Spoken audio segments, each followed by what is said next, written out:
Alors nous vivons dans un monde en mouvement où la mobilité est devenue la réalité de tous. On a besoin de se déplacer dans les villes, entre villes, où parfois des capitales sont plus connectées entre elles par les aéroports qu'avec leur périphérie, mais où toutes ne sont pas mobiles comme elles le désireraient. On se rend compte qu'il y a une sorte de hiérarchie à la fois sociale et raciale, parce qu'elle est aussi basée sur des origines nationales et parfois même avec le racisme sur des races supposées.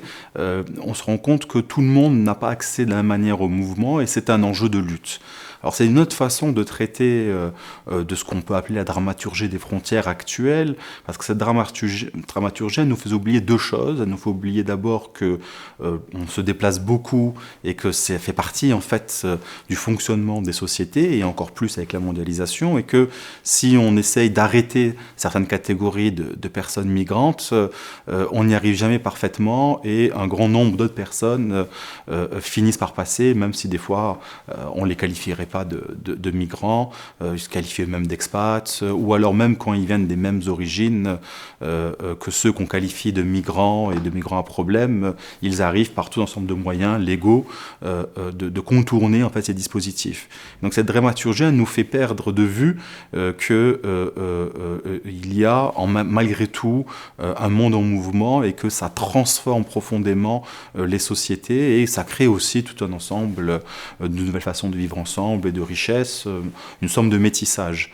Ce qui rend en fait les dispositifs sécuritaires, qui eux sont en inflation, encore plus, on va dire, complètement anachroniques. On ne comprend pas que nous sommes dans un monde où on se déplace beaucoup, où la mobilité est valorisée. On part faire ses études en Europe, on va faire de l'Erasmus.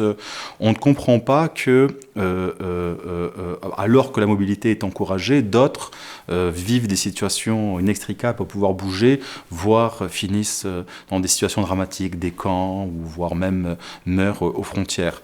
Et donc cette inflation sécuritaire, elle est le résultat en fait de la gestion ancienne des migrations comme on le concevait à l'époque, d'État à État, et c'était les ministères de l'Intérieur qui s'en chargeaient principalement, et donc on a le report en fait de ce fonctionnement. Donc c'est les différents polices du monde qui essaient de se coordonner pour réguler les flux de population. Et en fait, les flux de population, c'est d'abord une question sociale, c'est même une question anthropologique. La migration, c'est un temps, c'est même une dimension temporelle, c'est un temps long, c'est pas un temps vide, le temps de différentes expériences, positives ou négatives, qui transforment les gens. Tous ceux qui ont migré le savent, ça nous transforme, mais qui, avec le temps, finit par transformer aussi les gens sur place. Et donc, quelque chose qui devrait être géré de manière sociale ou humanitaire est géré de manière sécuritaire. Et ça crée la situation dans laquelle nous sommes, c'est-à-dire de plus en plus de morts et de plus en plus de violence aux frontières.